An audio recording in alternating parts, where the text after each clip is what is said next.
Patay natin, then buksan natin. O, walang tumutulo ha. So buksan natin yung makina para gumana yung vacuum. On and then start your engine.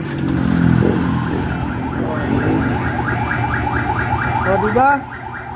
Habang nakabukas yung makina, tsaka lang bababa yung pondo ng gasolina doon sa carburetor natin. Pagka nakatigil yung motor natin, pag pinatay natin yung susi, stop na rin yan. Kita nyo, di ba? Stop na siya. Andito na naman tayo para sa content natin, para sa YTX 125. Ito kasi yung pambansang motor natin. So, meron kasi itong isa sa mga minor issue. Alam ko sa mga ka-YTX natin dyan, na-encounter na nila to. Yung madalas na pag-overflow nung carburetor ng YTX natin. So may naman yan, may fuel cock na stock yan. So may on and off yan, then reserve. Yan, pwede naman natin patayin kung nag-overflow siya. Pero yung iba nagpapalit ng carburetor, which is gagastos pa tayo ng malaki. So eto kasi na-encounter ko na rin sa YTX ko. Ayun yung YTX ko, yung Gold Dream. And then dito naman sa YTX si parang Jesus. Bago pa to pero susolusyonan na agad natin yon para hindi siya umabot sa point na magkaka-issue yung YTX niya sa pag-overflow ng carburetor. So ito may solusyon tayo doon. May kinakabit tayo na tawag dito vacuum fuel pump, parang ganon, vacuum fuel pump. So ito po yun, pangkaraniwan yung ibang mga motor na decarburetor, wala nito. Yung gasolina diretso sa carburetor. So kaya nangyayari minsan na na-overfeed yung carburetor natin, umaapaw talaga siya. Lalo na pag sobrang dami ng karga nating gasolina sa tanke, siyempre yung momentum nun, malakas talaga patulak sa carburetor. So, ito yung kinakabit natin. Parang actually fuel pump talaga siya, pero vacuum type siya. So, gumagana siya pagka nakahigop siya galing sa manifold, nagkaroon ng puwersa. So, paano ba kinakabit to? Actually, papakita ko muna sa inyo paano kinakabit to ha. Kung titignan nyo, may tatlong outlet. Actually, dito yung inlet. Ito yung, tingnan nyo yung itsura, ganyan yan. Yan. Etong nasa taas na to, ito yung linya na pagsasaksakan nyo nung hose galing sa tangke. Kunyari, yung hose galing sa tangke, dito nyo isasaksak yan. And then, ito naman nasa likod, etong tube na to, dito rin isasaksak yung hose galing naman sa vacuum, sa may manifold. So, dito naman sa baba, dito naman, yung papunta sa carburetor na. So, kailangan nga pala natin ng splitter. Mamaya makita nyo kung para saan to natin gagamitin. 3-way splitter. Yung outlet niya, 3-way. Pasensya na kayo, medyo naipit yung kuko ko eh. Kulay itim. So, papakita ko sa inyo mamaya detalye kung paano kinakabit to. Napasimple lang na maikabit to. Sobrang halaga nito. Yung ibang mga motor, may mga ganito na eh. Yung mga Mio, mga Raider, mga Wave 125, yung mga decarburetor pa, mahalaga na may ganito para hindi bababa yung gasolina sa carburetor natin hanggang di gumagana tong fuel pump. So ibig sabihin hindi dire-diretso yung pondo ng gasolina sa carburetor. So pakita ko na sa inyo kung paano kinakabit to. Hanapin muna natin yung linya ng ito yung sa manifold, yung sa vacuum. And then ito yung sa stock fuel cock. Tatanggalan din natin yan, yung hose niyan, tsaka yung papunta sa carburetor. Yan, papunta siya sa carburetor. Tatanggalin natin yan. Parang ipadadaanin muna natin siya dito. Parang ito yung magsisilbing another fuel cock niya. Kasi meron na naman talaga siya. Pero on and off lang yung trabaho nito. So, pagkita ko eksakto sa inyo, paano to gumagana. Tsaka paano pag-install. Makakatulong to sa mga ka-YTX natin. Sa ibang motor, pwede rin to. Lalo na pag walang vacuum yung fuel system. So, tatanggalin lang muna natin yung linya ng hose dito sa vacuum. Yan, ito yung galing sa manifold.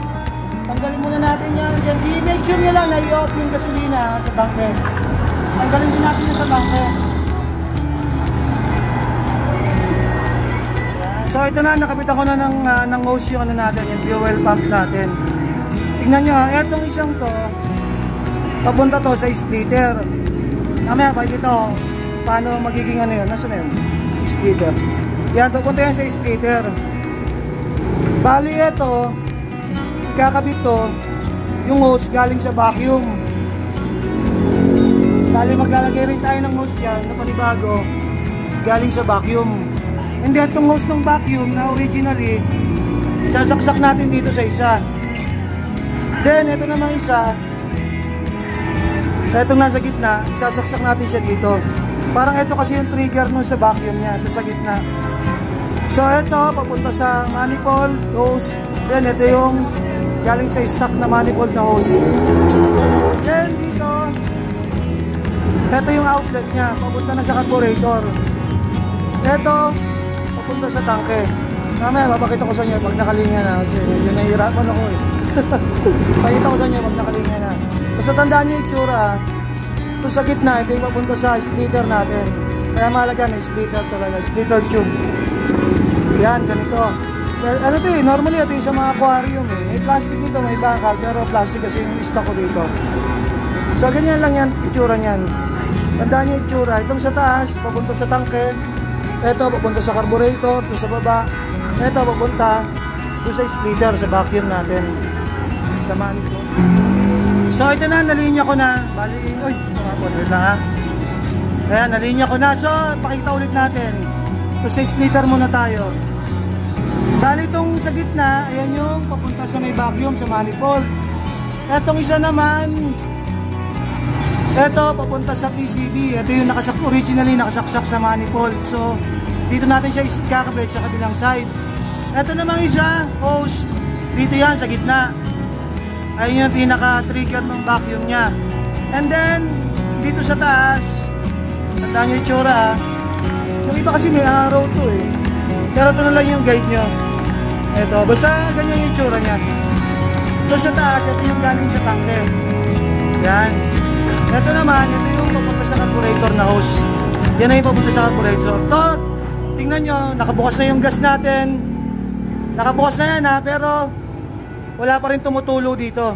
Walang umaagos. Dapat diba, dire-diretso yan. So, napipigilang mapuno ng gusto yung sa carburetor natin. Hanggang di umaandar yung makina ng motor natin, hindi nagpe-perform yung vacuum niya, hindi bababa yung gasolina dito sa carburetor natin. So, ito yung pinaka-ano niya, safety niya para hindi siya basta-basta mag-overflow. Ulitin ko, yung ibang motor, meron na kasing mga ganito. Ito sa YTX, wala pa. Tsaka yung mga ibang motor din na carburetor, wala rin ganito. So, para iwas overflow tayo, ito talaga yung pinaka-the best. Yung ano nga pala, mga hose, tinagyan ko ng mga mga zip tie para secure na hindi basta mabubunot. Lagyan nyo rin, Jejemon lang yung naikabit ko na kulay green. So anyways, ito yung pupunta sa carburetor, tingnan nyo. So pre, paano mo pre? Tapat mo lang para hindi tumapon. Tapat nyo lang ha. So ito, nakabukas na yan ha. So ayan, patayin natin. Ulit, patayin natin. Then buksan natin. O, walang tumutulo ha. So buksan natin yung makina para gumana yung vacuum. On and then start your engine. So diba? Habang nakabukas yung makina, tsaka lang bababa yung pondo ng gasolina doon sa carburetor natin. Pagka nakatigil yung motor natin, pag pinatay natin yung susi, stop na rin yan. Kita nyo, diba? Stop na siya.